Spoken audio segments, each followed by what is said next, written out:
The Select Committee to investigate the January 6th attack on the United States Capitol will be in order.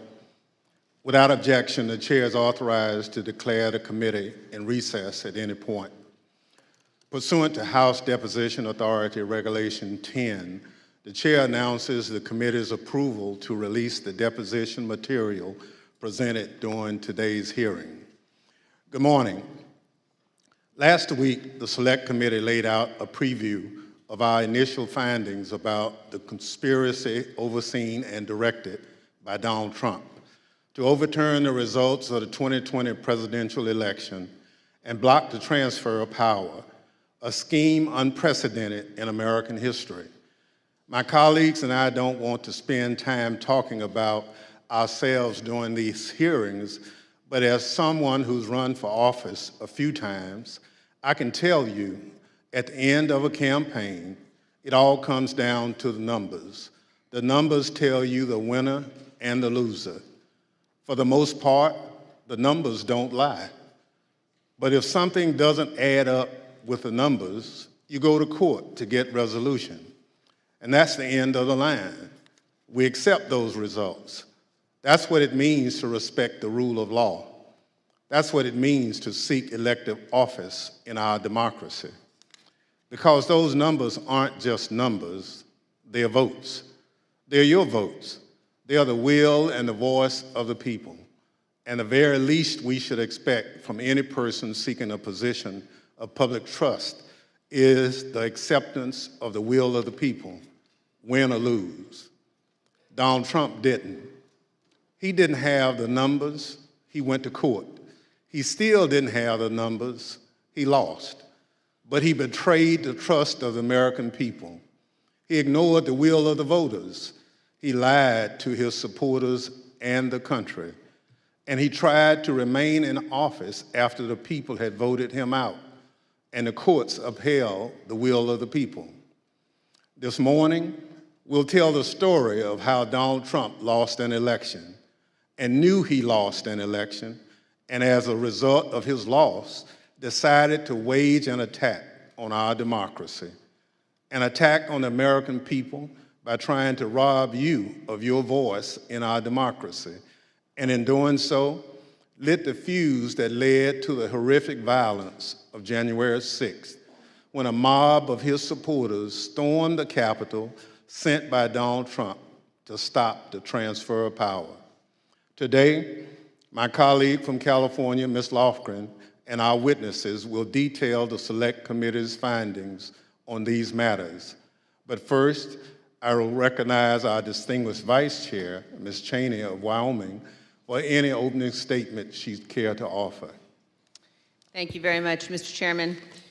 Last week, as the chairman noted, our committee began outlining a 7-part plan overseen by President Trump to overturn the 2020 election. Today, we will begin looking at the initial part of that plan, President Trump's effort to convince millions of Americans that the election was stolen from him by overwhelming fraud. A federal court has already reviewed elements of the committee's evidence on this point and said this, quote, "In the months following the election, numerous credible sources from the president's inner circle to agency leadership and statisticians informed President Trump and Dr. Eastman that there was no evidence of election fraud," close quote, sufficient to overturn the 2020 presidential election. The court's opinion methodically documents each of the principal reasons for that conclusion, and I would urge all those watching to read it. Today, we will begin to show the American people some of our evidence. Today, you will hear much more from former Attorney General Bill Barr's recorded testimony, and you will hear in greater detail what others in the department told President Trump, that his claims of election fraud were nonsense. You will also hear much more from President Trump's own campaign experts, who had also concluded that his fraud claims could not be supported. Let me focus briefly on just 3 points now. First, you will hear firsthand testimony that the president's campaign advisors urged him to await the counting of votes and not to declare victory on election night. The president understood even before the election that many more Biden voters had voted by mail because President Trump ignored the advice of his campaign experts and told his supporters only to vote in person. Donald Trump knew before the election that the counting of those mail-in ballots in several states would not begin until late in the day and would not be complete for multiple days. This was expected, reported, and widely known. You will also hear testimony that President Trump rejected the advice of his campaign experts on election night and instead followed the course recommended by an apparently inebriated Rudy Giuliani to just claim he won and insist that the vote counting stop, to falsely claim everything was fraudulent. He falsely told the American people that the election was not legitimate. In his words, quote, a major fraud. Millions of Americans believed him. Second, pay attention to what Donald Trump and his legal team said repeatedly about Dominion voting machines. Far-flung conspiracies with a deceased Venezuelan communist allegedly pulling the strings. This was, quote, complete nonsense, as Bill Barr said. President Trump's own campaign advisors, his Department of Justice, and his cybersecurity experts all told him the same thing. Here, for example, is White House lawyer Eric Hirschman. His view was shared by many of the Trump team whom we interviewed. I thought the Dominion stuff was, I never saw any evidence whatsoever to sustain those allegations. And third, as Mike Pence's staff started to get a sense for what Donald Trump had planned for January 6th, they called the campaign experts to give them a briefing on election fraud and all the other election claims. On January 2nd, the general counsel of the Trump campaign, Matthew Morgan, this is the campaign's chief lawyer, summarized what the campaign had concluded weeks earlier, that none of the arguments about fraud or anything else could actually change the outcome of the election. Generally discussed on that topic was whether the fraud, maladministration, abuse, or irregularities, if aggregated and read most favorably to the campaign, would that be outcome determinative? And I think everyone's assessment in the room, at least amongst the staff, Mark Short, myself, and Greg Jacob, was that it was not sufficient to be outcome determinative. As is obvious, this was before the attack on the Capitol. The Trump campaign legal team knew there was no legitimate argument, fraud, irregularities, or anything to overturn the election. And yet President Trump went ahead with his plans for January 6th anyway. Mr. Chairman, hundreds of our countrymen have faced criminal charges. Many are serving criminal sentences because they believed what Donald Trump said about the election, and they acted on it. They came to Washington, D.C. at his request. They marched on the Capitol at his request. And hundreds of them besieged and invaded the building at the heart of our constitutional republic. As one conservative editorial board put it recently, quote, Mr. Trump betrayed his supporters by conning them on January 6th, and he is still doing it. Another conservative editorial board that has long supported President Trump said last week, Donald Trump, quote, won't stop insisting that 2020 was stolen, even though he has offered no proof that that is true. And this, Donald Trump now, quote, clings to more fantastical theories, such as Dinesh D'Souza's debunked 2,000 mules, even as recounts in Arizona, Georgia, and Wisconsin confirm Trump lost. Those are the correct conclusions to draw from the evidence gathered by this committee. We have much more evidence to show the American people on this point than we can reasonably show in one hearing. But today, we will begin. Thank you, Mr. Chairman. I yield back. Without objection, the chair recognizes the gentlewoman from California, Ms. Lofgren, for an opening statement. Well, thank you, Mr. Chairman. In our opening hearing, we gave an overview of our investigation into the January 6th attack. The plot to overthrow the election was complex and had many parts, which we'll explore in remaining hearings. But today, we examine the false narrative that the 2020 election was, quote, stolen. Former President Trump's plan to overturn the election relied on a sustained effort to deceive millions of Americans with knowingly false claims of election fraud. All elements of the plot relied on convincing his supporters about these false claims. Today, we'll demonstrate the 2020 election was not stolen. The American people elected President Joe Biden. We'll present evidence that Mr. Trump's claims of election fraud were false, that he and his closest advisors knew those claims were false, but they continued to peddle them anyway, right up until the moments before a mob of Trump supporters attacked the Capitol. We'll also show that the Trump campaign used these false claims of election fraud to raise hundreds of millions of dollars from supporters who were told their donations were for the legal fight in the courts. But the Trump campaign didn't use the money for that. The big lie was also a big ripoff. The former president laid the groundwork for these false claims well in advance of the election. As early as April 2020, Mr. Trump claimed that the only way he could lose an election would be as a result of fraud.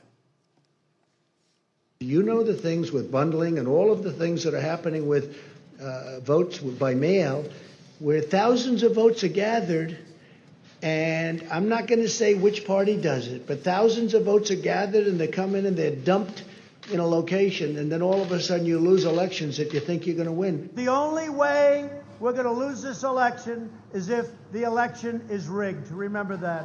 It's the only way we're going to lose this election. This is going to be a fraud like you've never seen. Did you see what's going on? Take a look at West Virginia, mailmen selling the ballots. They're being sold. They're being dumped in rivers. This is a horrible thing for our country. This is not going to end well. Mr. Trump decided even before the election that regardless of the facts and the truth, if he lost the election, he would claim it was rigged. Mr. Trump was right about one thing. It did not end well. On election night, Mr. Trump claimed even before the votes were counted that his loss was a result of fraud. Now, Thursday, we had testimony from Attorney General Barr about the Department of Justice investigation of Mr. Trump's fraud claims.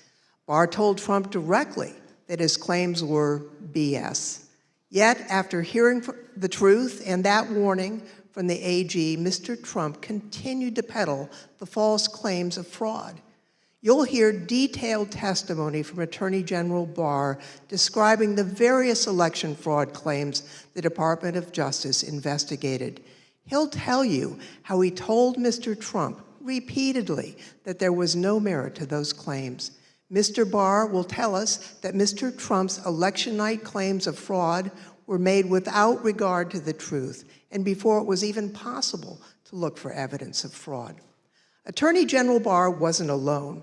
You'll see and hear today other Department of Justice officials and senior advisors to Mr. Trump that they told him the claims he was making were not supported by evidence. The election fraud claims were false. Mr. Trump's closest advisors knew it. Mr. Trump knew it. That didn't stop him from pushing the false claims and urging his supporters to, quote, fight like hell, to, quote, take back their country. After he lost the election, various legal challenges were made. You'll hear testimony today from a renowned Republican election litigation lawyer who will explain the normal process by which candidates challenge an election.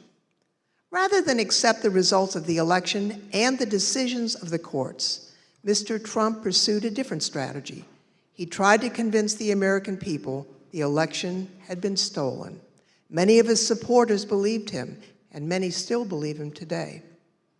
The attack on January 6th was a direct and predictable result of Mr. Trump's decision to use false claims of election fraud to overturn the election and to cling to power.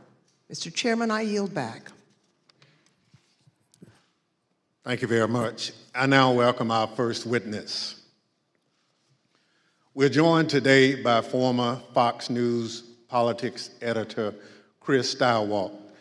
Bill Stepien, President Trump's former campaign manager, was subpoenaed to be here and was in Washington this morning, prepared to testify.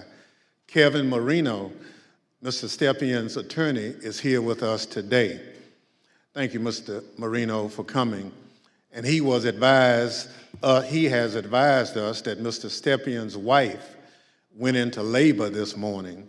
Mr. Stepien unexpectedly had to travel to be with his wife, and we wish him the best.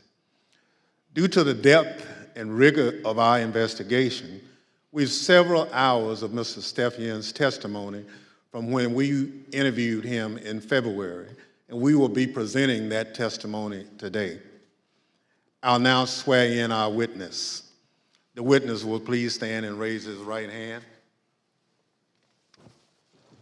Do you swear or affirm on the penalty of perjury that the testimony you're about to give is the truth, the whole truth, and nothing but the truth, so help you God? Thank you. You may be seated. Let the record reflect the witness answered in the affirmative. I now recognize myself for questions. I want to start by showing a video that tells the story of what was going on in the Trump White House on election night in November of 2020. Do you remember where you were on the night of the election, November the 3rd? I was at the White House. You know where specifically over the course of that night you spent your time within the White House? There was an event that was organized in the residence, so I moved between the residence, a room sort of off the residence where some family members were. I take it the president was upstairs in the residence. He was upstairs. We were kind of on the first floor, so not upstairs. We were with, mostly with Ivanka and her brothers and a couple other people who'd be coming in and out. Can you just describe the atmosphere? What were people expecting that night when you got to the White House? I think that there was, typically for people who show up there on election night, it's going to be a self-select, more positive environment. I think people were a little bit nervous, not knowing what was going to happen with the red wave or the red mirage as the debate was being carried out. The Fox News Decision Desk is calling Arizona for Joe Biden. That is a big get for the Biden campaign. Arizona's called. Do you remember that? I do. What do you remember happening where you were when Arizona was called? There was surprise at the call. Who was surprised? Most everyone in the room. Were you being one of them? Yes. Did that shift the atmosphere or the attitude in the White House? Completely. How so? Can you describe that? Because Fox News was the first one to go out and say that.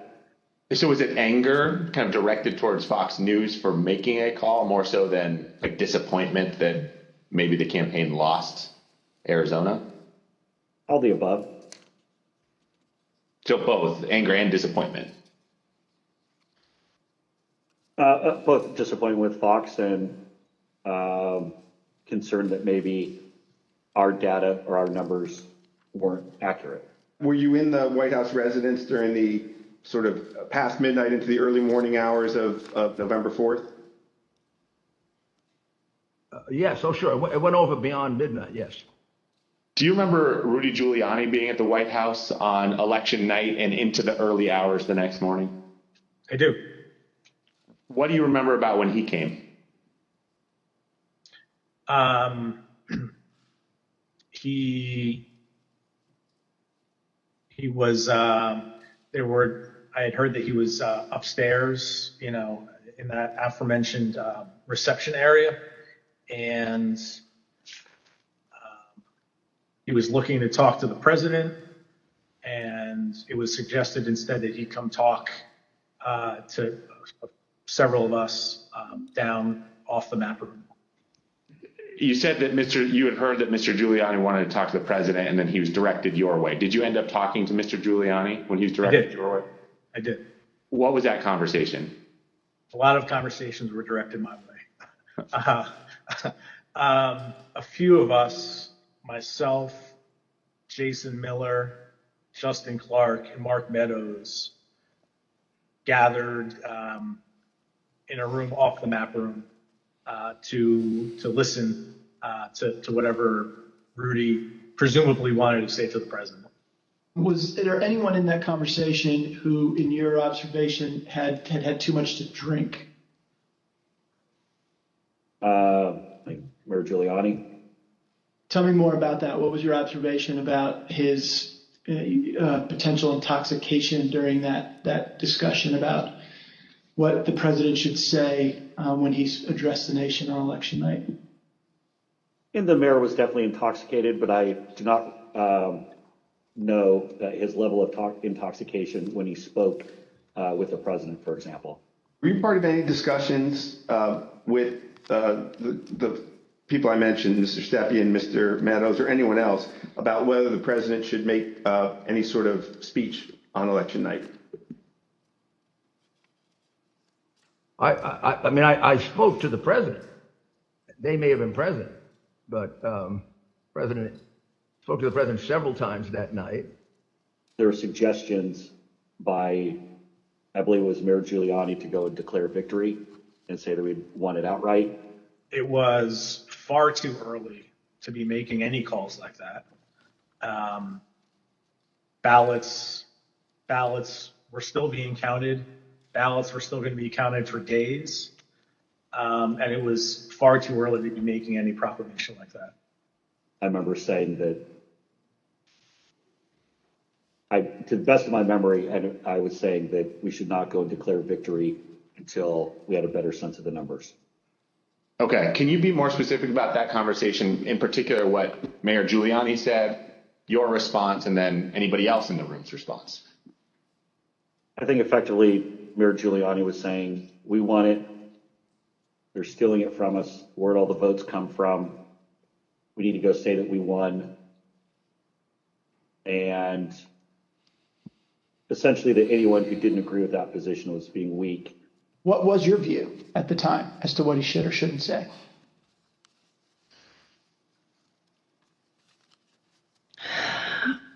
I don't know that I had a firm view as to what he should say in that circumstance. The results were still being counted. It was becoming clear that the race would not be called on election night. My belief, my recommendation was to say that votes were still being counted.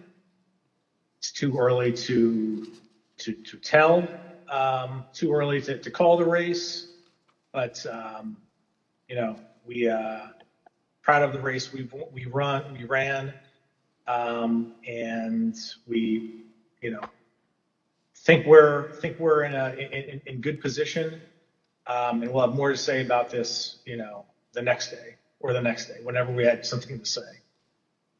And did anybody who was a part of that conversation disagree with your message? Yes. Who was that? The president disagreed with that. I don't recall the particular words. He thought I was wrong. He told me so, and that they were gonna go he was gonna go in a different direction. This is a fraud on the American public. This is an embarrassment to our country. We were getting ready to win this election. Frankly, we did win this election. We did win this election.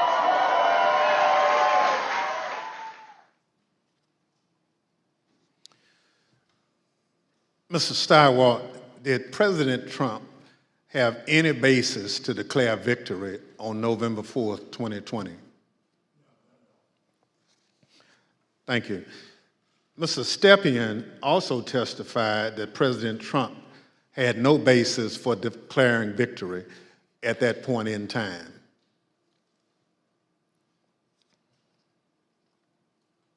my belief, my recommendation was to say that votes were still being counted.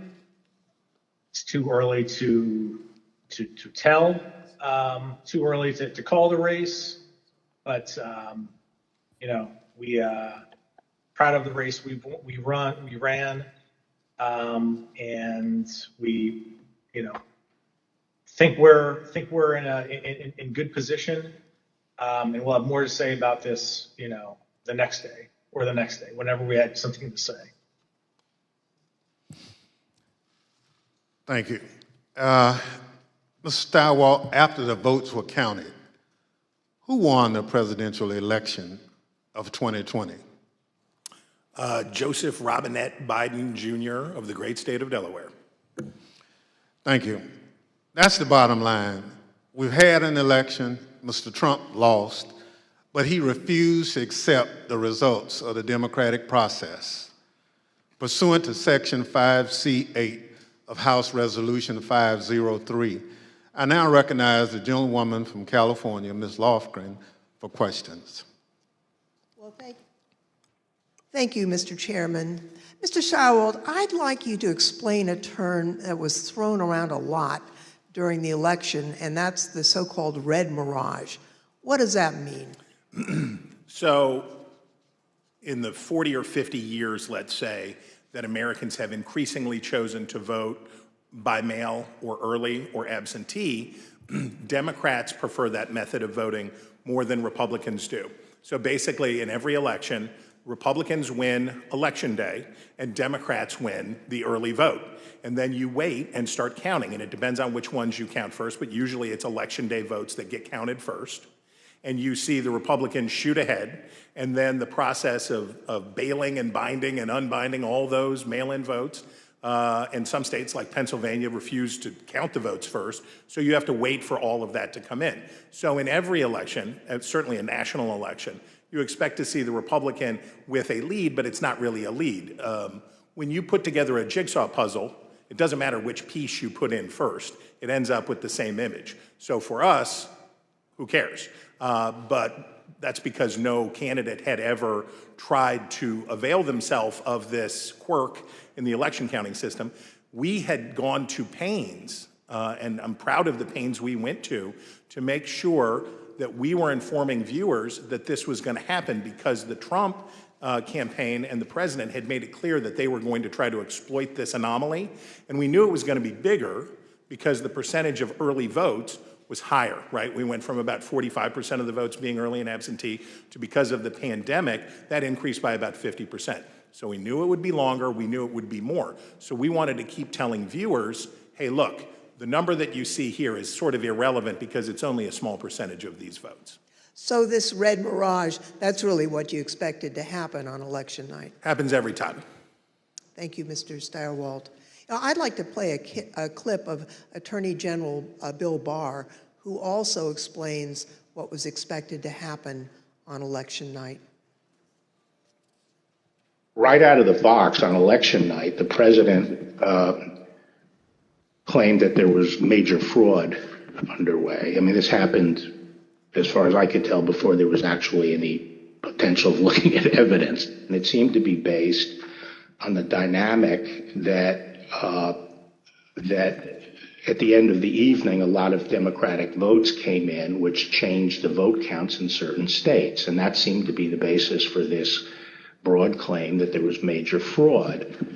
And I didn't think much of that because people had been talking for weeks, and everyone understood for weeks that that was going to be what happened on election night. Mr. Stepien obviously could not be with us today, and it's proper for him to be with his wife as they welcome their child.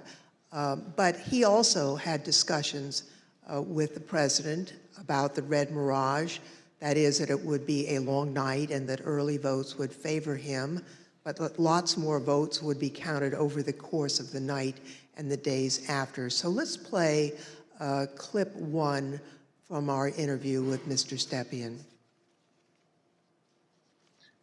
I recounted back to that conversation with him, in which I said, just like I said in 2016 was going to be a long night. I told him in 2020 that it was going to be a process again, as the early returns are going to be positive, and we're going to be watching the returns of ballots as they rolled in thereafter. So is it fair to say you're trying to present what you thought would be a realistic picture of what might happen over the course of that night, being election night? That night and the days that followed. Yeah, I always told the president the truth, and I think he expected that from me, and I told him it was going to be a process. It was going to be, we're going to have to wait and see how this turned out. So I just like I did in 2016, I did the same thing in 2020. So let's watch a short clip of President Trump speaking after he received that information from his campaign advisors. We want all voting to stop. We don't want them to find any ballots at 4 o'clock in the morning and add them to the list. So when former President Trump said that, it contradicted what his advisors had warned would happen.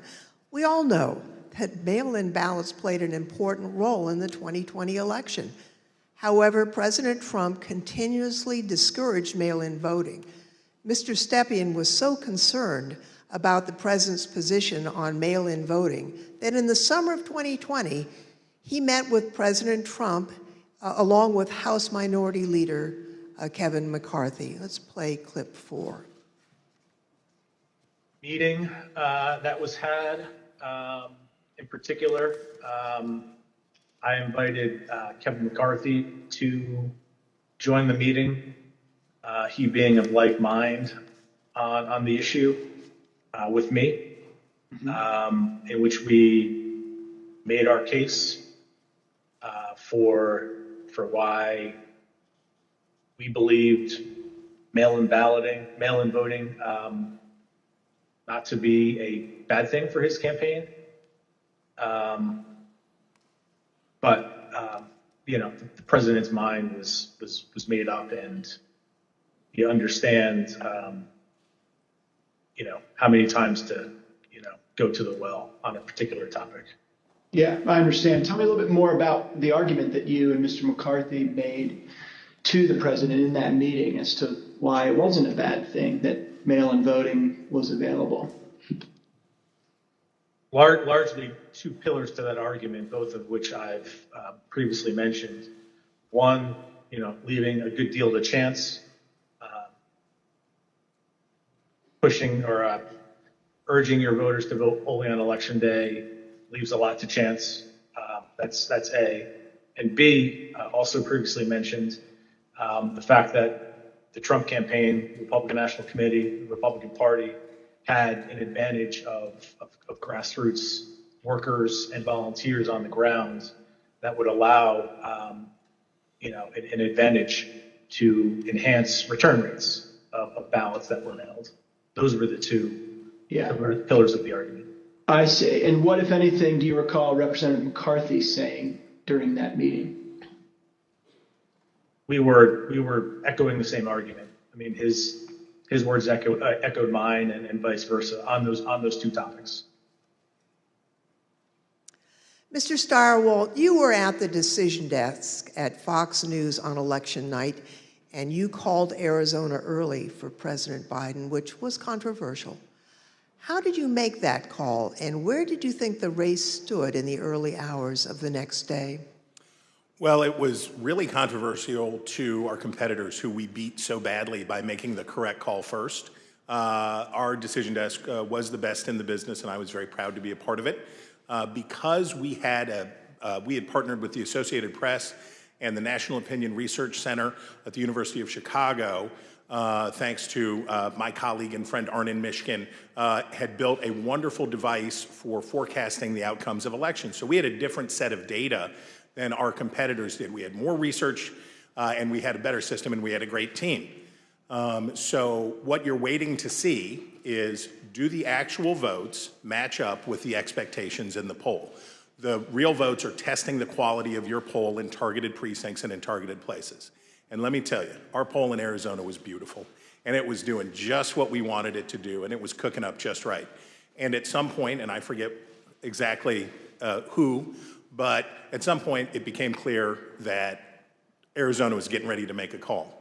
So we, my boss, Bill Salmon, said we're not making any call until everybody says yes, because that was always our policy, unanimity. And you have to understand, in this room, you have, the best. People from academia, Democrats, Republicans, a broad cross-section of people who had worked together for a decade, who are really serious about this stuff. So we knew it would be a consequential call because it was one of 5 states that really mattered, right? Wisconsin, Michigan, Pennsylvania, Georgia, Arizona were the ones that we were watching. We knew it would be significant to call any one of those 5, but we already knew Trump's chances were very small and getting smaller based on what we had seen. So we were able to make the call early. We were able to beat the competition. We looked around the room, everybody says yay, and on we go. And by the time we found out how much everybody was freaking out and losing their minds over this call, we were already trying to call the next state. We had already moved on. We were to Georgia, we were to North Carolina, we were looking at these other states. So we thought we were pleased, but not surprised. I see. After the election, as of November 7th, in your judgment, what were the chances of President Trump winning the election? After that point? Yes. None. I mean, I guess it's always possible that you could have, a truckload of ballots be found somewhere, I suppose. But once you get into this space, ahead of today, I thought about what are the largest margins that could ever be overturned by a recount, and the kind of stuff that we heard Mike Pence talking about, sounding like a normal Republican that night when he said, we'll keep every challenge. Nothing like that. In a recount, you're talking about hundreds of votes. When we think about calling a race, one of the things that we would think about is it outside the margin of a recount? And when we think about that margin, we think about, in modern history, you're talking about 1,000 votes, 1,500 votes at the way, way outside. Normally, you're talking about hundreds of votes, maybe 300 votes that are going to change. So the idea that through any normal process in any of these states, remember, he had to do it thrice, right? He needed 3 of these states to change. And in order to do that, I mean, you're at an infant. You're better off to play the Powerball than to have that come in. On November 7th, the other major news outlets called the race for President Biden. Now, Mr. Stepien told the committee that he thought the odds were, and this is a quote, very, very, very bleak, and held a meeting with the president that same day. Let's show clip 8. Video clip 8. I mean, with each day that wore on, the trajectory of the race on election night, Trump ahead in many states, and as that week wore on, as the 3rd became the 4th, became the 5th, and so on and so forth, and the vote by mail ballots were tabulated, Trump's lead, grew more narrow, and in some places, Biden surpassed, Trump in the vote totals. So as the week wore on, as we paid attention to those numbers multiple times a day, internally, I was feeling less confident for sure. What was your view on the state of the election at that point? Very, very, very bleak. We told him, the group that went over there outlined, my belief in chances for success at this point, and then we pegged it at 5, maybe 10% based on recounts that either were automatically initiated or could be initiated based on realistic legal challenges, not all the legal challenges that eventually were pursued. But it was, my belief is that it was a very, very, 5 to 10% is not a very good optimistic outlook. Now, as President Trump and others continued to claim that the election was stolen, there were lawyers who were a part of the campaign lawyers, who were responsible for investigating the fraud claims. That includes Alex Cannon, who could not validate the claims that were being made, including those being made by the president. Let's roll video 13. This is an email. It's two emails, actually. The first is from Alex Cannon to you and Faith McPherson. And then you forward that email on to Mark Meadows, Justin Clark, and Jason Miller, the subject being AZ Federal ID voters. If you look at the original email there, it says, Bill, we completed the AZ analysis you requested. I assume that's about Arizona. And because of the substantial uncertainty surrounding the databases, this is a highly unreliable way to identify ineligible voters. Can you explain the task that you gave to Ms. Cannon for this Arizona analysis? Sure. Previously, I described some of my frustration with some of the claims that people would throw at President Trump regarding, you need to look at this, this happened in this state or that happened in that state. And it would be, those would flow to us to look into. I talked about that before, I think. Yep. This is an example of that. I recall in Arizona, someone had thrown out, I believe this to be the claim, that there were thousands of illegal citizens, people not eligible to vote, having cast their ballots in Arizona. Someone had thrown out that claim to President Trump. And with, the margins being as close as they were, as I previously described, that could potentially matter. So this wild claim is thrown out, which, on its face didn't seem, realistic or possible to me. I asked Alex to look at the claim, and I haven't read this full email, but I recall the response to that. The reality of that was not illegal citizens voting in the election. I think it was like overseas voters voting in the election. So obviously, people who were eligible to vote. When these findings were passed up the chain to President Trump, he became frustrated and he replaced the campaign's legal team. Let's play clip 14. I think the president, it was during the second week where things like you displayed were occurring, where he was, growing increasingly unhappy with, his team, me less so because I was less involved at this point, but still me, growing increasingly unhappy with Justin Clark. And that kind of, paved the way for, Justin to be moved out and Mayor Giuliani to be moved in as the person in charge of, the legal side of the campaign and, for all intents and purposes, the campaign at that point. Now, when Mr. Stepien became campaign manager, he was the second Trump campaign manager for the 2020 race, and there were only about 115 days until Election Day. So let's play the video. I inherited a campaign that was, the day I was hired was, I believe, President Trump's low point in the 2020 daily average polling against President Biden. It was a campaign at a low point in the polls. It was structurally and fiscally deficient. There was a great deal wrong with the campaign in both of those in both of those areas. So most of my day spent fixing what, and I think I took over with 115 days left in the campaign. Most of my time was spent fixing the things that could be fixed with 115 days left in the campaign.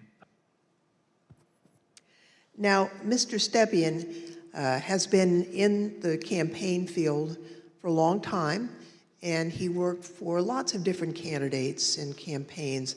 He testified to this committee about his concerns given the claims that Mr. Giuliani and Ms. Powell and their team were making publicly. Let's play clip 15. Okay, and was it important for you, Mr. Stepien, to sort of pull back just for your own professional reputation? You didn't want to be associated with some of what you were hearing from the Giuliani team and others that sort of stepped in the wake of your departure? I didn't mind being categorized. There were two groups of, we called them kind of my team and Rudy's team. I didn't mind being characterized as being part of Team Normal, as reporters, kind of started to do around that point in time. I said, hours ago, early on that, I've been doing this for a long time, 25 years, and I've spanned, political ideologies from Trump to McCain to Bush to Christie, and, I could work under a lot of circumstances for a lot of varied, candidates and politicians, but a situation where, and I think along the way I've built up a pretty good, I hope, a good reputation for being honest and professional, and I didn't think what was happening was necessarily honest or professional at that point in time. So that led to me stepping away.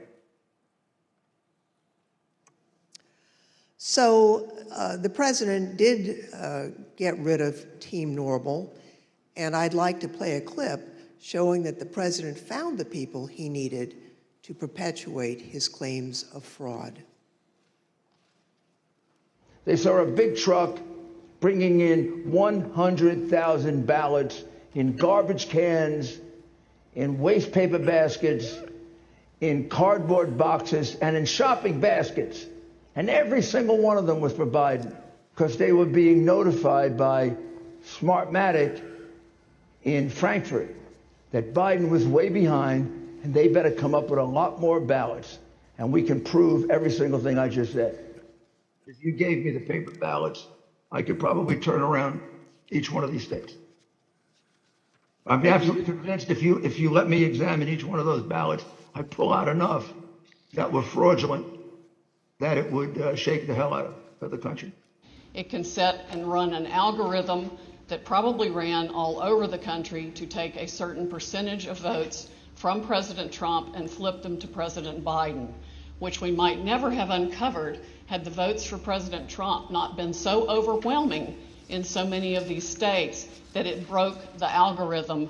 I remember that one of the things Mark said at some point was, you can't show an actual vote was flipped, which I found at the time to be a remarkable assertion, because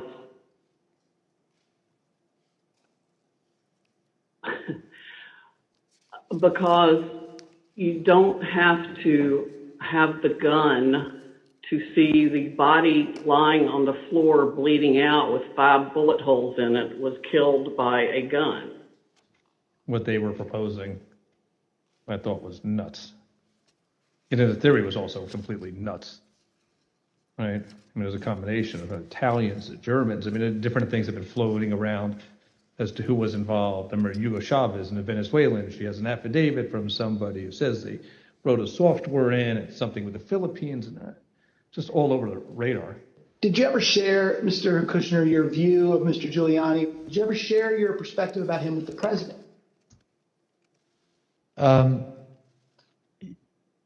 I guess,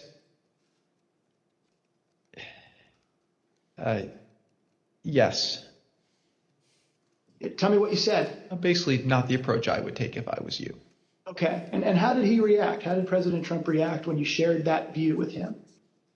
We said, I have confidence in Rudy. I think I had conversations with probably all of our counsel who are signed up to assist on Election Day as they disengaged with the campaign. The general consensus was that the law firms were not comfortable making the arguments that Rudy Giuliani was making publicly. I seem to recall that I had a similar conversation with most all of them.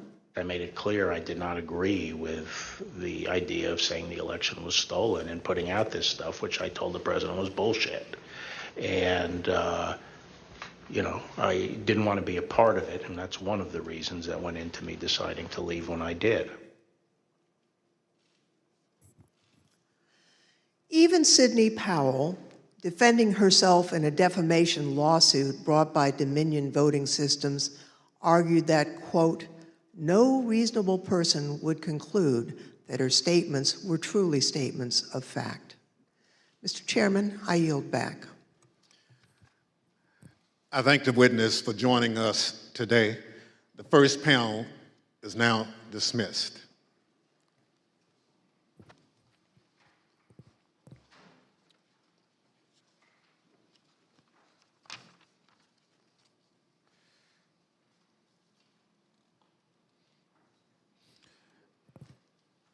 Without objection, the chair recognizes the gentlewoman from California, Ms. Lofgren. Thank you, Mr. Chairman.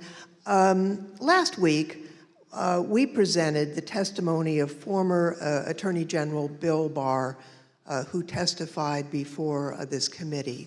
Today, we present additional evidence, including his testimony that former President Trump started making claims of election fraud immediately after the election, and that Barr concluded the claims were untrue.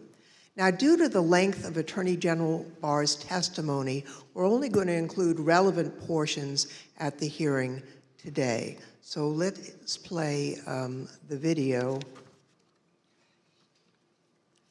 The department, in fact, when we received specific and credible allegations of fraud, made an effort to look into these to satisfy ourselves that they were without merit. And I was in the posture of trying to figure out, there was an avalanche of all these allegations of fraud that built up over a number of days, and it was like playing whack-a-mole because something would come out one day and then the next day it would be another issue. Also, I was influenced by the fact that all the early claims that I understood were completely bogus and silly and usually based on complete misinformation. And so I didn't consider the quality of claims right out of the box to give me any, feeling that there was really substance here.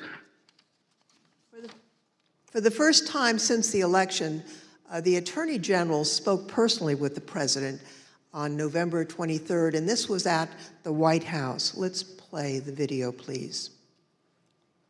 So on November 23rd, I hadn't spoken to the President since the election, and in fact, as I said, since the middle of October, roughly. And it was a little getting awkward because obviously he had lost the election and I hadn't said anything to him. And so Cipollone said, I think it's time you come over here. And so I came over to meet with the President in the Oval Office, and Meadows and Cipollone were there. And the President, and this is leading up to this conversation with Kushner, the President said there had been major fraud and that as soon as the facts were out, the results of the election would be reversed. And he went on this for quite a while, as he's prone to do. And then he got to something that I was expecting, which is to say that apparently the Department of Justice doesn't think that it has a role of looking into these fraud claims. And I said, that has to be the campaign that raises that with the state. The department doesn't take sides in elections, and the department is not an extension of your legal team. And our role is to investigate fraud, and we'll look at something if it's specific, credible, and could have affected the outcome of the election. And we're doing that, and it's just not. They're just not meritorious. They're not panning out. And as I walked out of the Oval Office, Jared was there with Dan Scavino, who ran the president's social media, and who I thought was a reasonable guy and believe is a reasonable guy.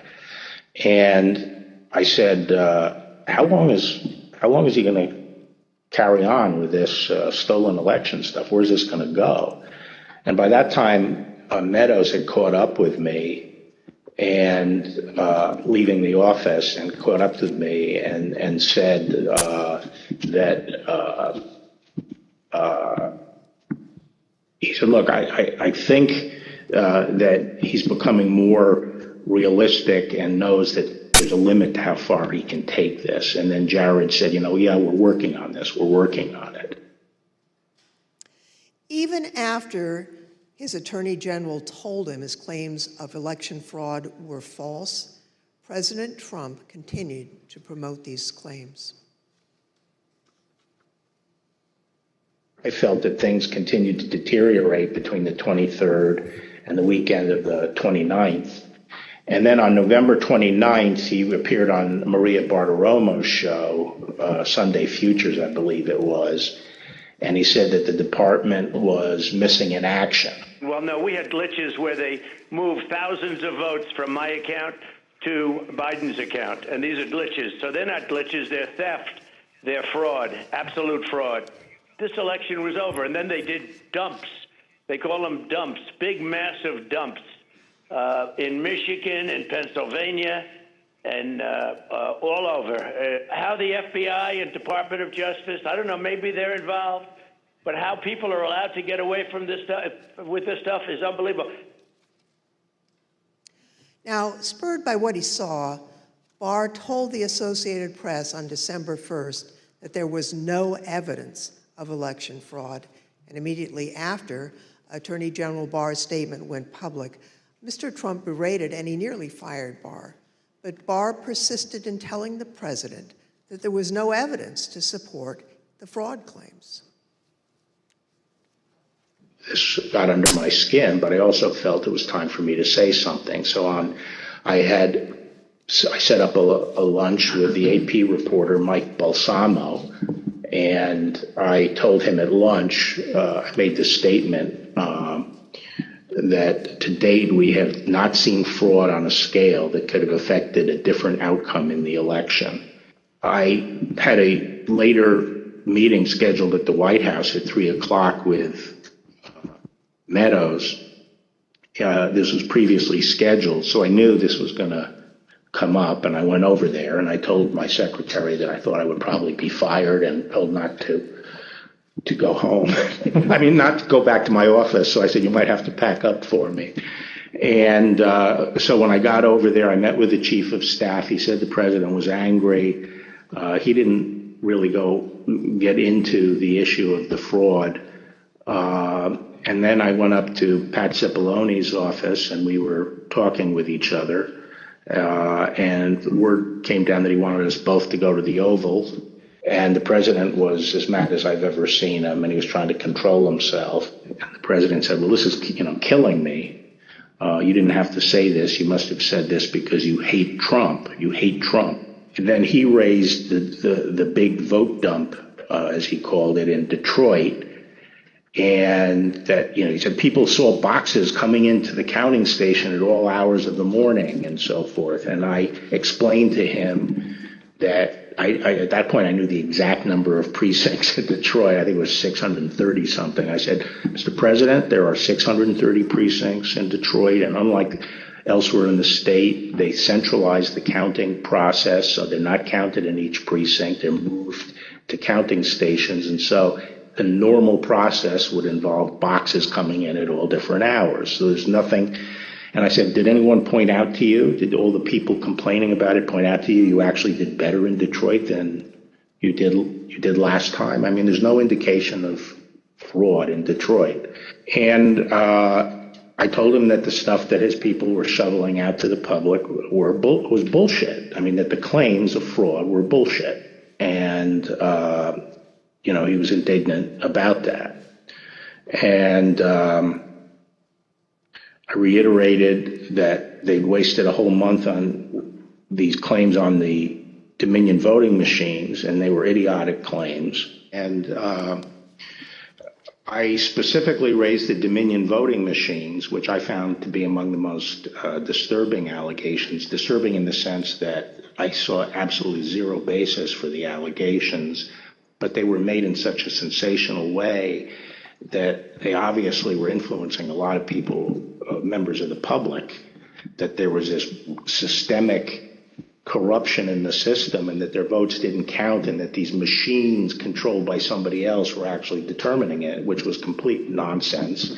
And it was being laid out there. And I told them that it was crazy stuff and they were wasting their time on that. And it was doing a grave disservice to the country.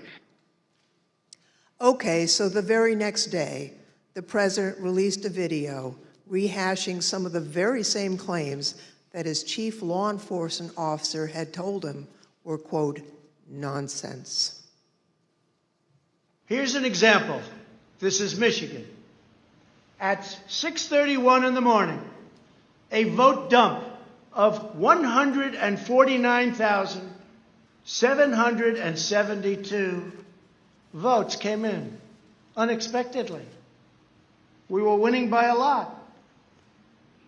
That batch was received in horror. We have a company that's very suspect. Its name is Dominion.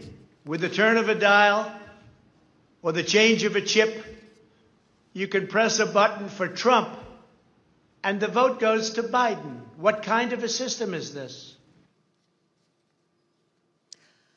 Barr again told the president that there was nothing to these claims on December 14th. When I walked in, sat down, he went off on a monologue saying that there was now definitive evidence involving fraud through the Dominion machines. And a report had been prepared by a very reputable cybersecurity firm, which he identified as Allied Security Operations Group, and he held up the report, and then he asked that a copy of it be made for me. And while a copy was being made, he said, you know, this is absolute proof that the Dominion machines were rigged. The report means that I'm going to have a second term. And then he gave me a copy of the report. And as he talked more and more about it, I sat there flipping through the report and looking through it. And to be frank, it looked very amateurish to me. Didn't have the credentials of the people involved, but I didn't see any real qualifications. And the statements were made very conclusory, like, you know, these machines were designed to, you know, engage in fraud or something to that effect, but I didn't see any supporting information for it. And I was somewhat demoralized because I thought, boy, if he really believes this stuff, he has, you know, lost contact with he's become detached from reality if he really believes this stuff. On the other hand, you know, when I went into this and would, you know, tell him how crazy some of these allegations were, there was never an indication of interest in what the actual facts were. In my opinion then, and my opinion now, is that the election was not stolen by fraud. And I haven't seen anything since the election that changes my mind on that, including the 2000 Mules movie. Well, maybe you can assess that 2,000 Mules, and people are talking about that. Well, I mean, just in a nutshell, you know, I just think the GBI was unimpressed with it, and I was similarly unimpressed with it because I think I was holding my fire on that to see what the photographic evidence was, because I thought, well, hell, if they have a lot of photographs of the same person dumping a lot of ballots in different boxes, you know, that's hard to explain.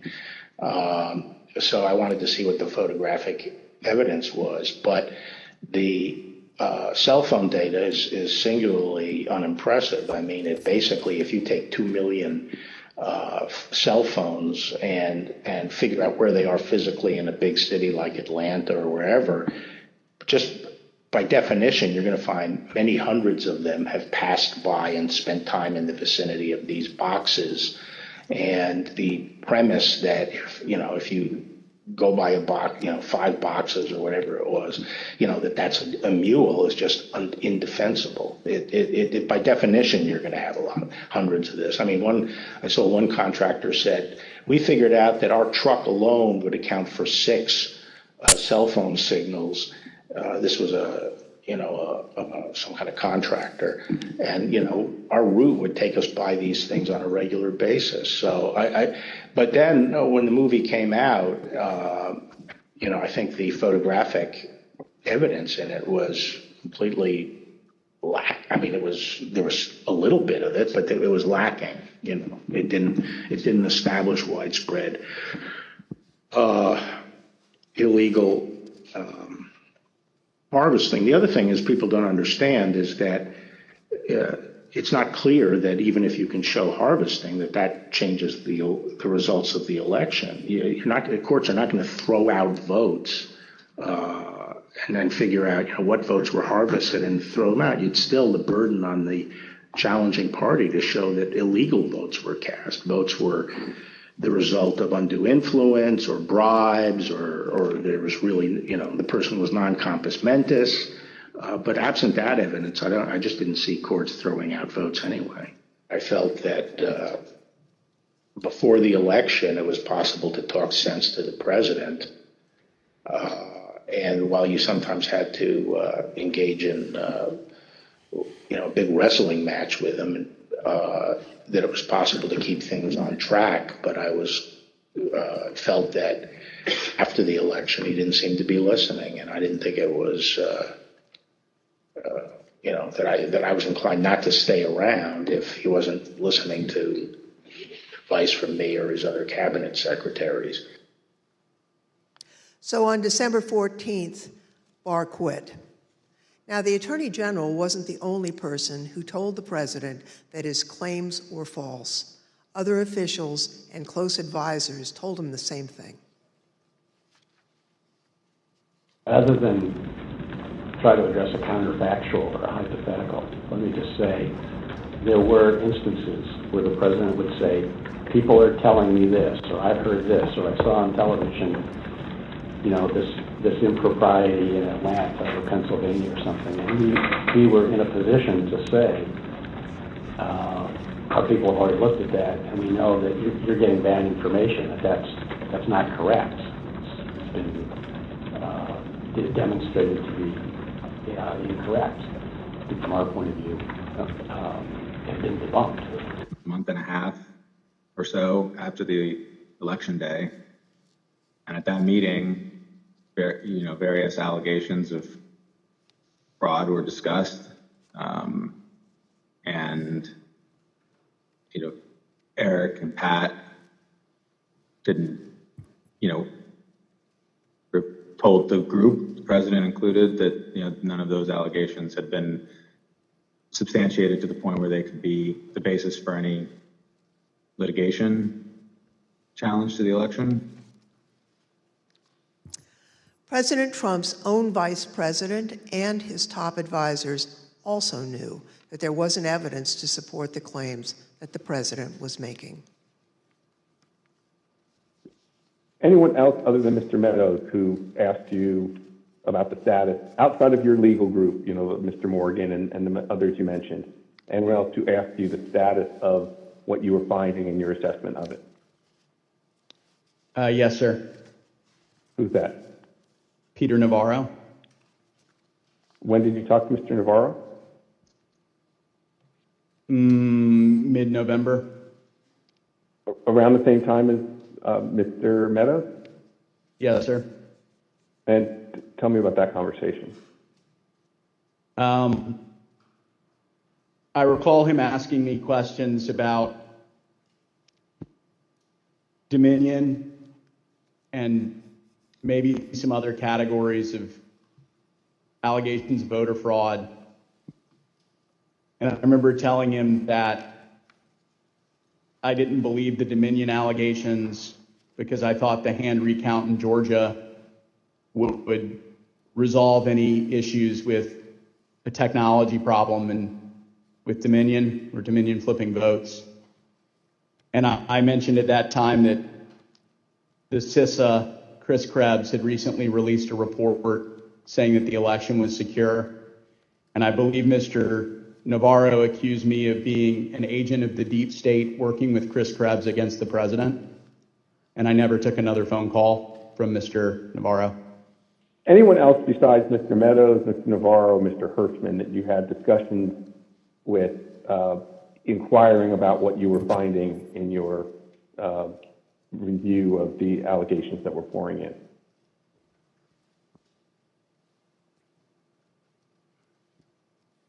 I believe I had about a 15-second conversation with the vice president about it as well.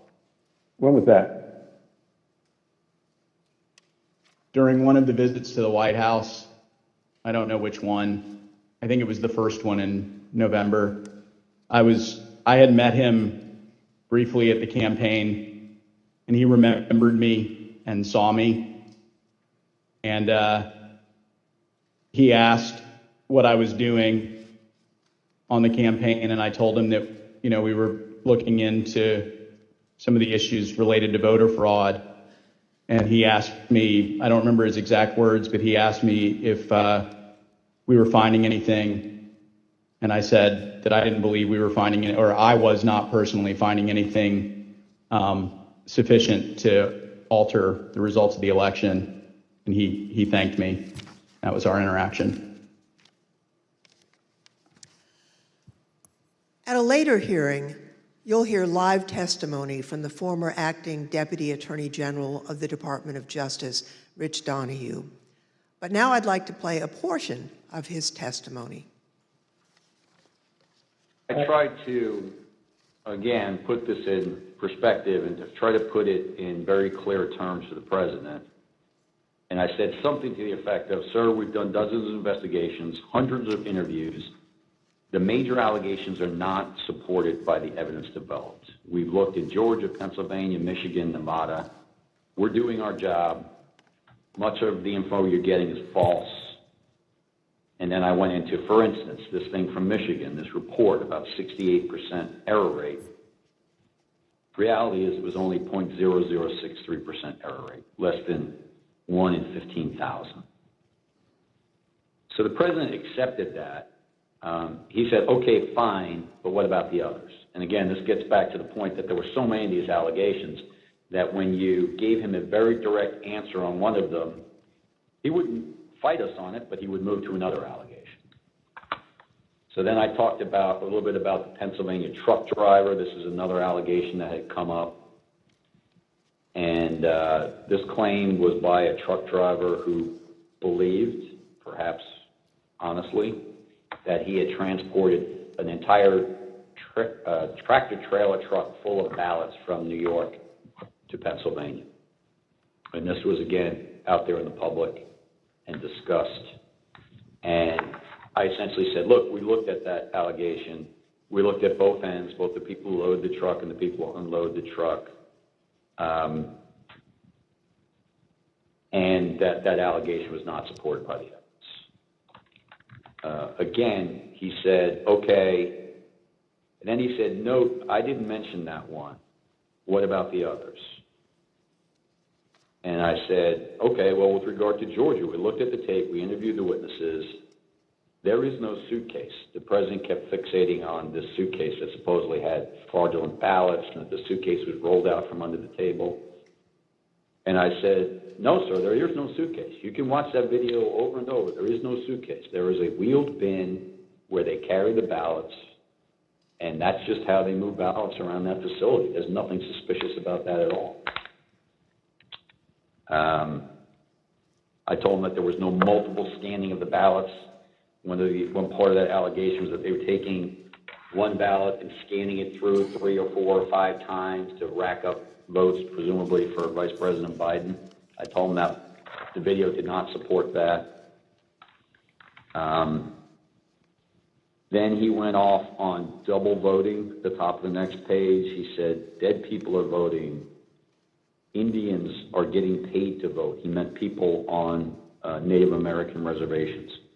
He said there's lots of fraud going on here. Told him flat out that much of the information he's getting is false and or just not supported by the evidence. We look at the allegations, but they don't pan out.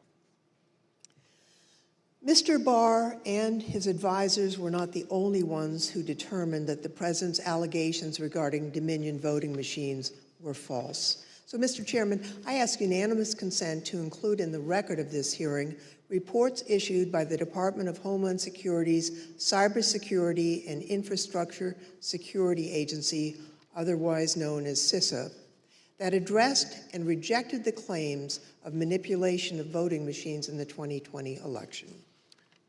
Without objection, so ordered. Thank you, Mr. Chairman. I also ask unanimous consent to include in the record a report prepared by the Michigan Senate Oversight Committee that disproved claims of election fraud in Michigan, as well as a statement by 59 of the country's leading election security scientists, noting the absence of any credible evidence that the 2020 election had been altered through technical compromise, and 5 other reports from organizations and individuals confirming there was no widespread fraud in the 2020 election or describing the spread of the former president's lies. Without objection, so ordered. Thank you, Mr. Chairman, and I yield back. Pursuant to the order of the committee for today, the chair declares the committee in recess for a period of approximately 10 minutes.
Committee will be in order.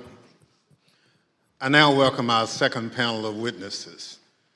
We're joined today by BJay Pak, Al Schmidt, and Ben Ginsberg. Mr. Pak is the former United States Attorney for the Northern District of Georgia. Mr. Schmidt is a former city commissioner for the city of Philadelphia, where he served for more than 10 years. Mr. Ginsberg is one of the leading election law attorneys in the country and has represented Republican presidential candidates in election litigation dating back to 2000, where he represented George W. Bush in the Bush v. Gore litigation. I will now swear in our witnesses. Please stand and raise your right hand. Do you swear or affirm on the penalty of perjury that the testimony you're about to give is the truth, the whole truth, and nothing but the truth? So help you God. Thank you. Please be seated.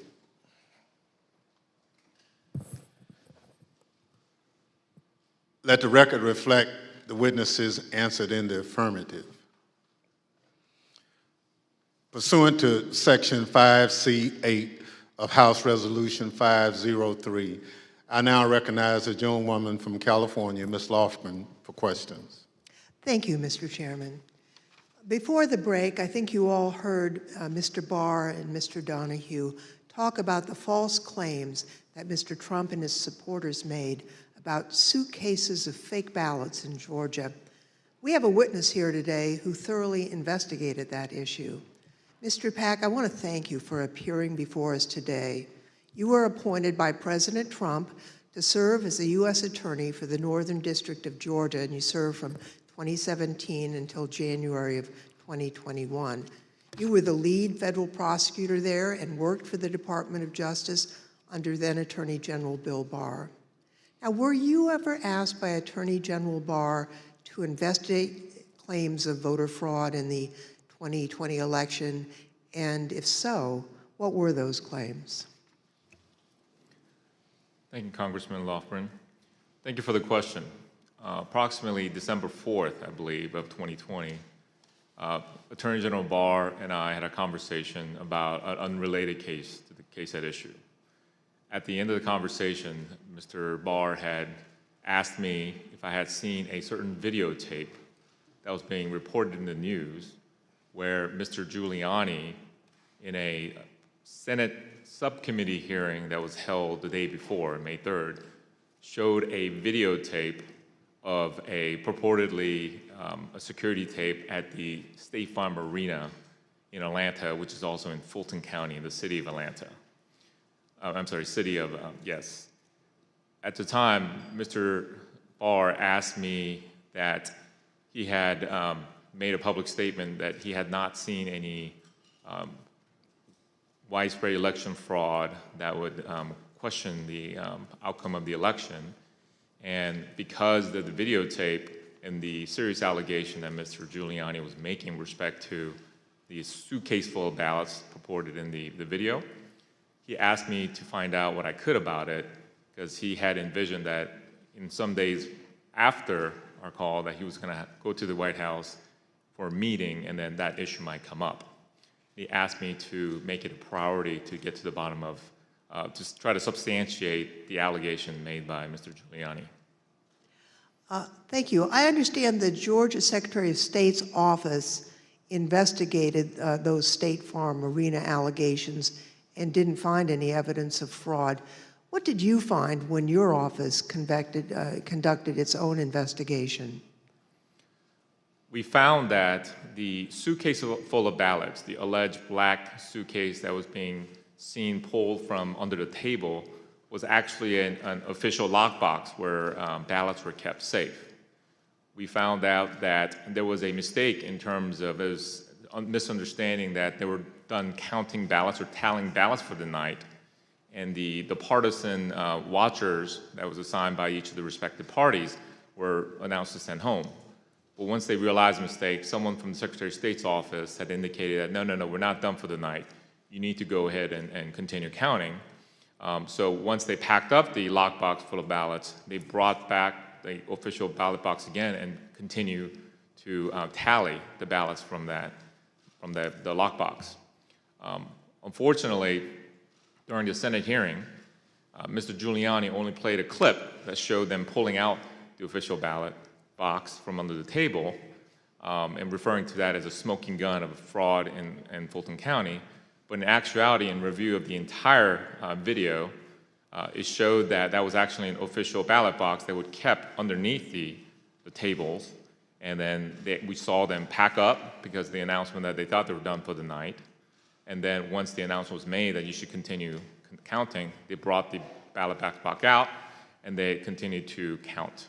The FBI interviewed the individuals that are depicted in the videos that purportedly were double, triple counting of the ballots, and determined that nothing irregular happened in the counting, and the allegations made by Mr. Giuliani were false. Thank you very much. I'd like to play again a testimony from Mr. Donahue, who appeared before the committee before today. Mr. Donahue, we talked at some length about whether or not the White House or the president was informed about the Antrim report. On the results of the investigations, the interviews that have gone on Fulton County, how would those results have been communicated to the White House, to the president? I don't know how they were initially communicated. I do know that they came up in subsequent conversations with the president, and Dag Rose and I essentially told him we looked into that, and it's just not true. Okay, so he was informed. I told the president myself that several times in several conversations, that these allegations about ballots being smuggled in a suitcase and run through the machine several times, it was not true. That we looked at the video, we interviewed the witnesses, it was not true. Mr. Pak, after you left the U.S. Attorney's Office on January 4th, 2021, did the next U.S. Attorney there, I think Mr. Trump's personal pick, Bobby Christine, did he investigate any remaining claims of fraud? And if so, did he find any evidence that supported the president's claims of voter fraud?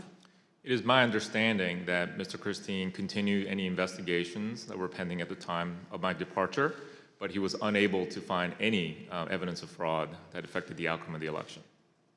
So after investigating the president's and Mr. Giuliani's claims about voter fraud in Georgia, is it your view today that there was no evidence of widespread fraud sufficient to undermine confidence in the outcome of the election in Georgia?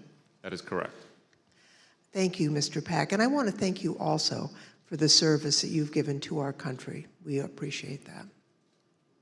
Next, I'd like to turn to President Trump's false allegations about election integrity in Philadelphia. The Attorney General discussed these allegations at some length.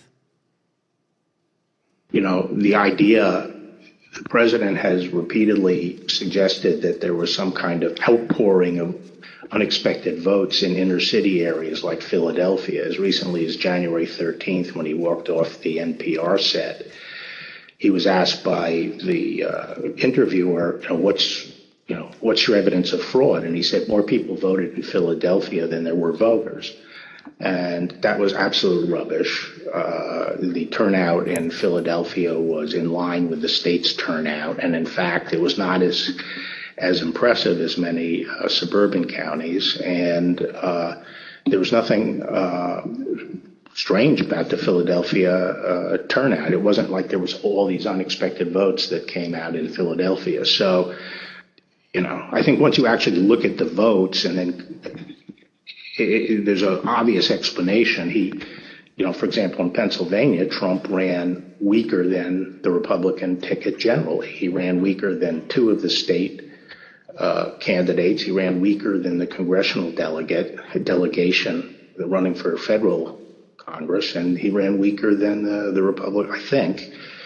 I haven't looked at this recently, but he generally was a weak element on the Republican ticket. So that does not suggest that the election was stolen by fraud. How about Pennsylvania and Bill McSwain? We were talking to the U.S. Attorney in Philadelphia about an alleged discrepancy between the number of absentee ballots issued and the number of ballots cast. Right. So that was one of the big ones for a period of time. I think that was raised at Gettysburg by Giuliani or something like that. But it kept on being repeated, and I found it annoying because it didn't seem that it was right. So I called McSwain, and he got back to me. He said, no, the problem is that Mastriano threw out this number, and what he did was he mixed apples and oranges. He took the number of applications for the Republican primary, and he compared it to the number of absentee votes cast in the general election. But once you actually go and look and compare apples to apples, there's no discrepancy at all. And, that's one of I think at some point I covered that with the president. We have another witness here today who has detailed knowledge about the election process in Philadelphia. Mr. Schmidt, at the time of the 2020 presidential election, you were serving as the only Republican member of Philadelphia's three-member city commission, which is responsible for overseeing elections throughout the city. Is that correct? That's correct, Congressperson. So President Trump made numerous claims regarding fraudulent voting practices in Philadelphia, including the claim that dead people were voting. In fact, Mr. Giuliani told Pennsylvania state legislators that 8,000 dead people voted in Pennsylvania. You investigated those claims of voter fraud. Can you tell us what you found?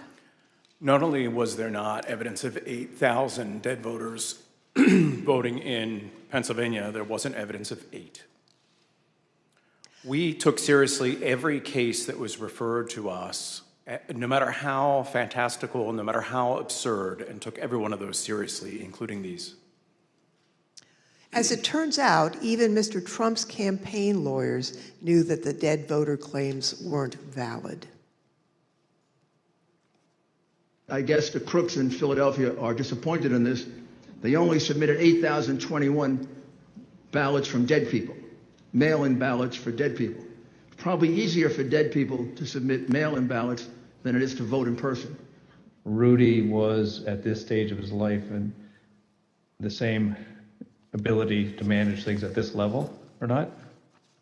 And obviously, I think Bernie Kerik publicly said it. They never proved the allegations that they were making, and they were trying to develop.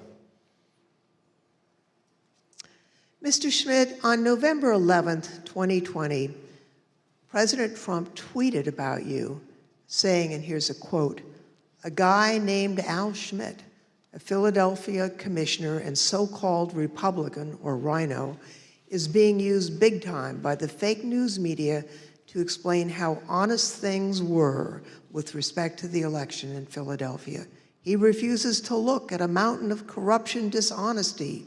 We win." As a result of that tweet and the CNN interview you gave where you stated the dead voter claims in Pennsylvania were false, you and your staff were subjected to disturbing threats. Can you tell us about that? The threats prior to that tweet, and on some level it feels almost silly to talk about a tweet, but we can really see the impact that they have, because prior to that, the threats were pretty general in nature. Corrupt election officials in Philadelphia are going to get what's coming to them. You're what the Second Amendment is for. You're walking into the lion's den, all sorts of things like that.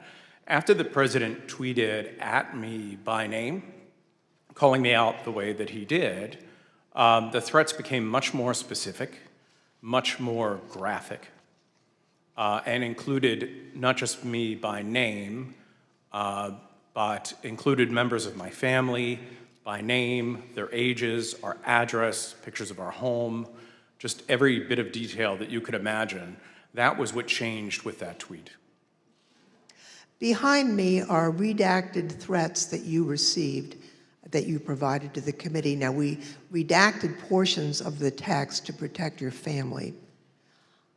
Mr. Schmidt, I think I speak for all of my colleagues when I say we are deeply sorry for what you and your loved ones have been through. And I also want to thank you for your service to your country and for standing up for the rule of law. I want to thank both Mr. Pak and Mr. Schmidt for their service, their testimony, and for standing up for the rule of law. Now I'd like to turn to another subject. The courts in our country provide a legitimate venue for campaigns to challenge what they view as irregular election practices. Now, courts have the final say on how the law applies to those challenges. We have a renowned legal expert here to address the Trump campaign's activities in court. Mr. Ginsberg, you've spent your entire career representing Republicans in election-related litigation. You served as the National Counsel on Republican presidential campaigns in 2000, in 2004, and in 2012. You played a key role in the 2000 Florida recount that led to the Supreme Court's decision in Bush v. Gore. You served as the co-chair of the Presidential Commission on Election Administration. I think it's fair to say you're the most prominent Republican lawyer who's litigated in the election field. Now, you've analyzed the Trump campaign's litigation pretty carefully. What's the normal process for post-election litigation? How is the Trump campaign's different from the kinds of post-election litigation you've been involved in and know about? In the normal course of things, any campaign on the night of the election and the days after will do a couple of different things. One is that they'll analyze precinct results to look for abnormalities in the results, and they'll send people to those precincts to ask more questions. Secondly, all campaigns will have poll watchers and poll workers and observers in the polling place. And so campaigns will talk to those people if they saw any irregularities that could cause problems in the election. Now, the Trump campaign talked pre-election about having 50,000 poll workers. So presumably, they did have eyes on the ground in all these places. And so in the normal course of things, a campaign will analyze the reports that come in. Trump campaign had a couple of basic problems, however. Number one, the 2020 election was not close. In 2000, that was 537 and close. In this election, the most narrow margin was 10,000 and something in Arizona, and you just don't make up those sorts of numbers in recounts. And when the claims of fraud and irregularities were made, you've heard very compelling testimony from Mr. Stepien, from Matt Morgan, from Alex Cannon about those claims and how they didn't believe them.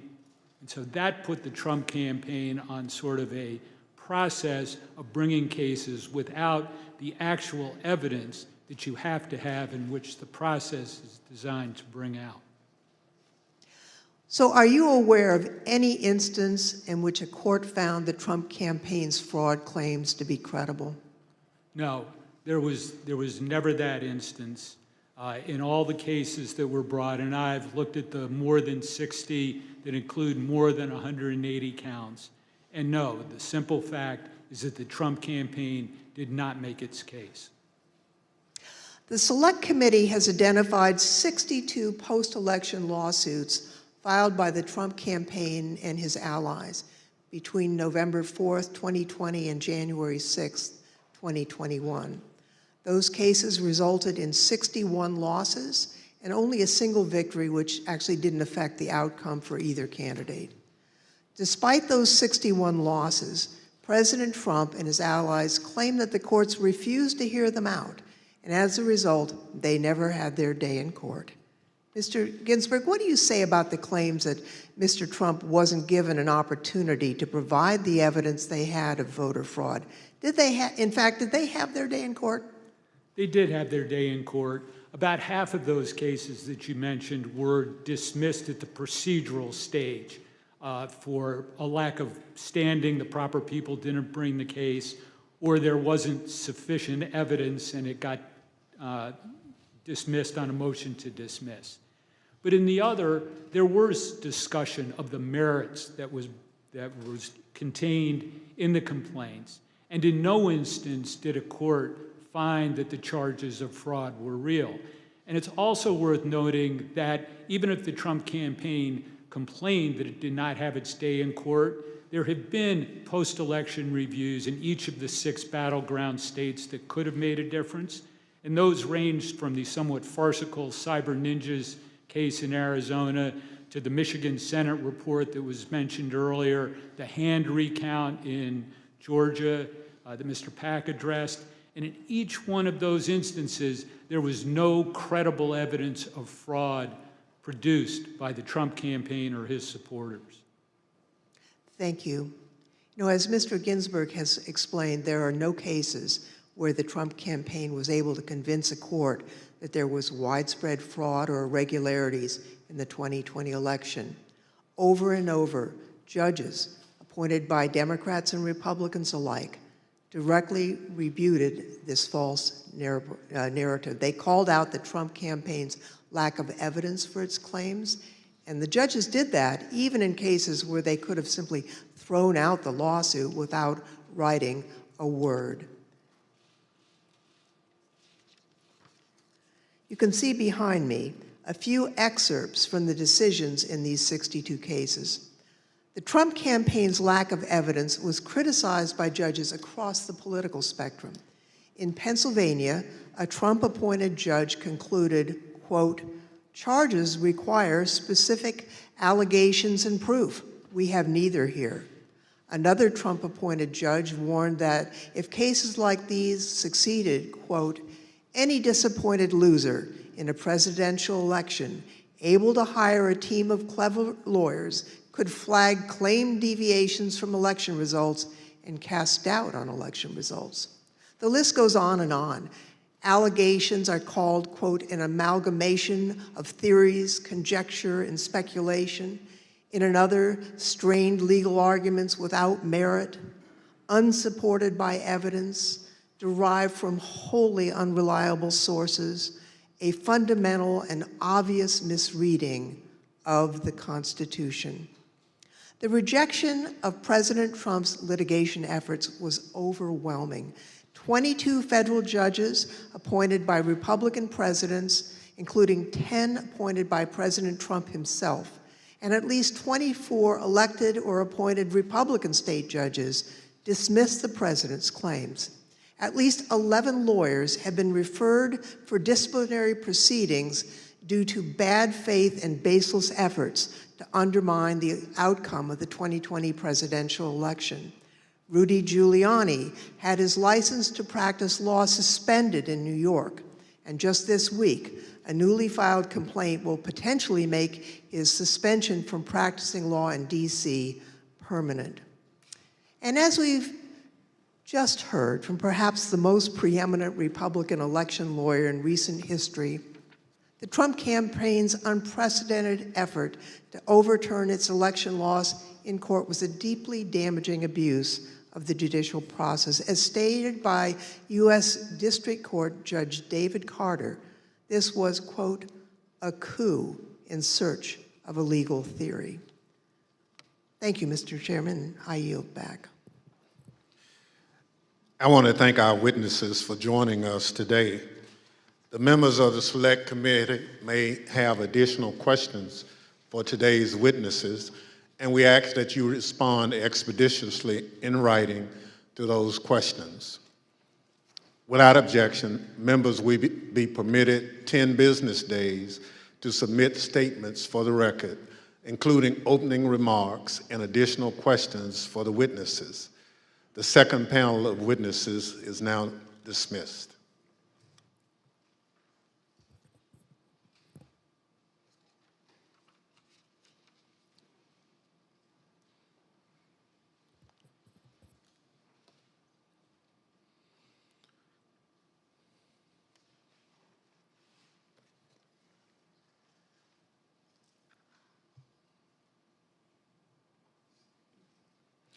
Without objection, the chair recognizes the gentlewoman from California, Ms. Lofgren, for a closing statement. Thank you, Mr. Chairman. Now that we understand the litigation efforts by President Trump and his allies, I'd like to present additional actions taken by the Trump campaign during this time. President Trump continued to push the stolen election narrative, even though he and his allies knew that their litigation efforts, making the same claim, had failed. Now, it's worth pointing out that litigation generally does not continue past the safe harbor date of December 14th. But the fact that this litigation went on, well, that decision makes more sense when you consider the Trump campaign's fundraising tactics. Because if the litigation had stopped on December 14th, there would have been no fight to defend the election and no clear path to continue to raise millions of dollars.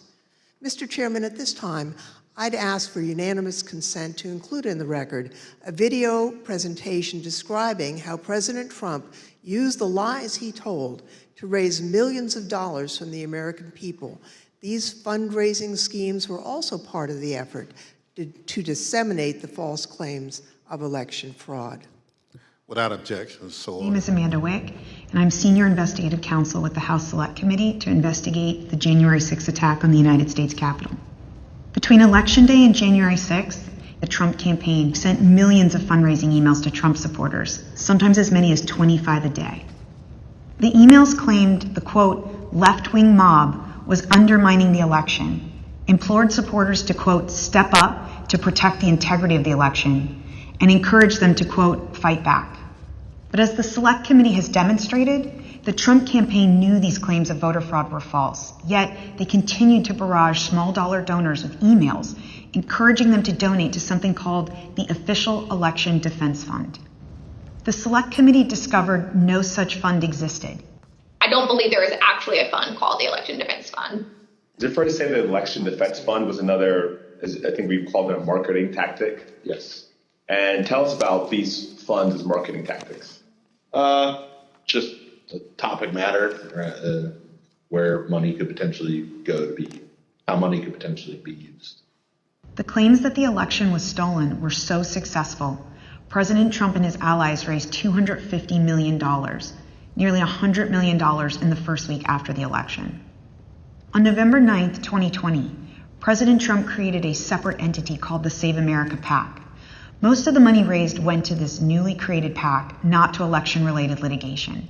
The Select Committee discovered that the Save America PAC made millions of dollars of contributions to pro-Trump organizations, including $1 million to Trump Chief of Staff Mark Meadows' charitable foundation, $1 million to the America First Policy Institute, a conservative organization which employs several former Trump administration officials, $204,857 to the Trump Hotel Collection, and over $5 million to Event Strategies, Inc., the company that ran President Trump's January 6th rally on the Ellipse. All of us here today do not want to see our election victory stolen by emboldened radical left Democrats, which is what they're doing. The evidence developed by the Select Committee highlights how the Trump campaign aggressively pushed false election claims to fundraise, telling supporters it would be used to fight voter fraud that did not exist.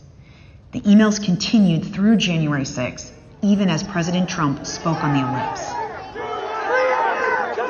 30 minutes after the last fundraising email was sent, the Capitol was breached.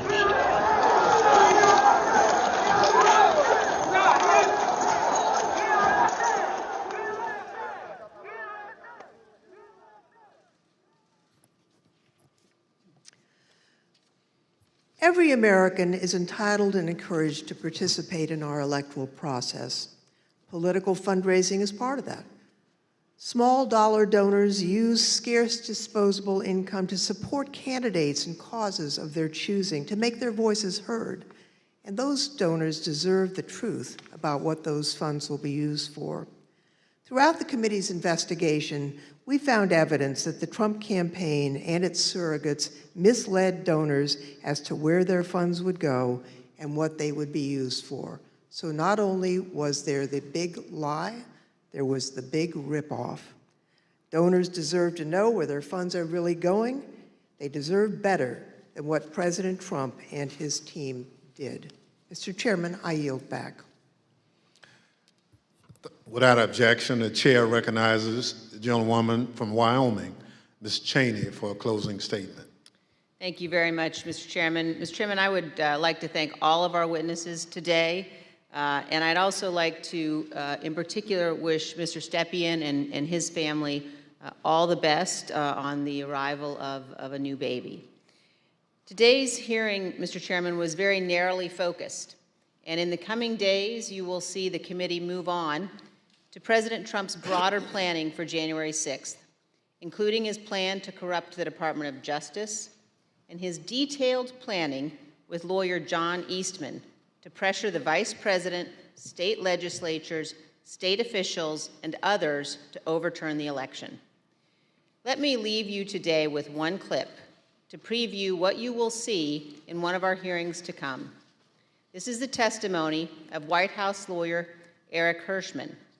John Eastman called Mr. Hirschman the day after January 6th, and here is how that conversation went. I said to him, "Are you out of your effing mind?" Right? I said, I only want to hear two words coming out of your mouth from now on. Orderly transition.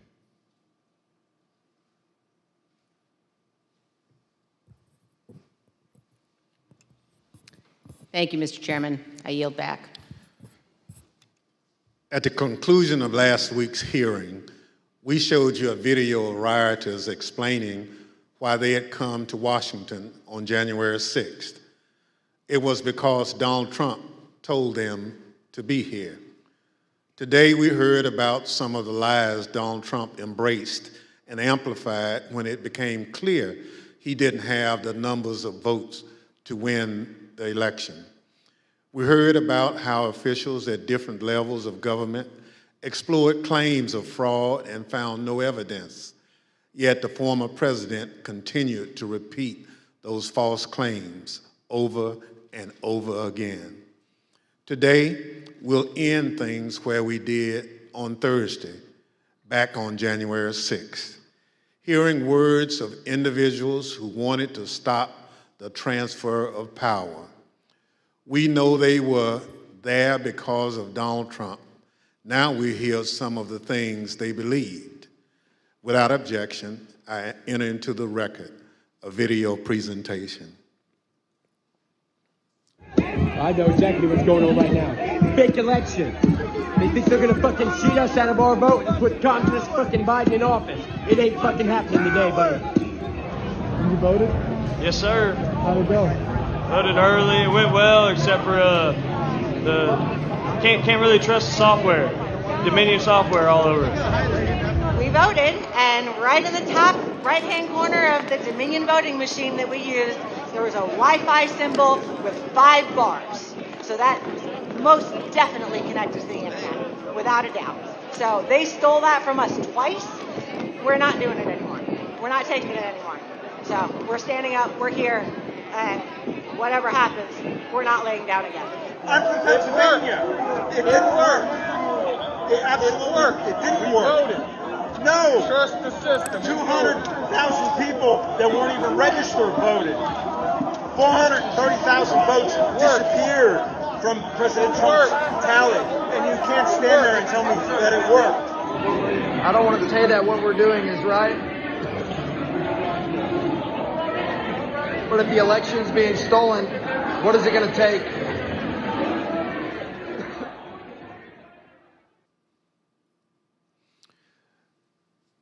The chair requests those in the hearing room remain seated until the Capitol Police have escorted members from the room. Without objection, the committee stands adjourned.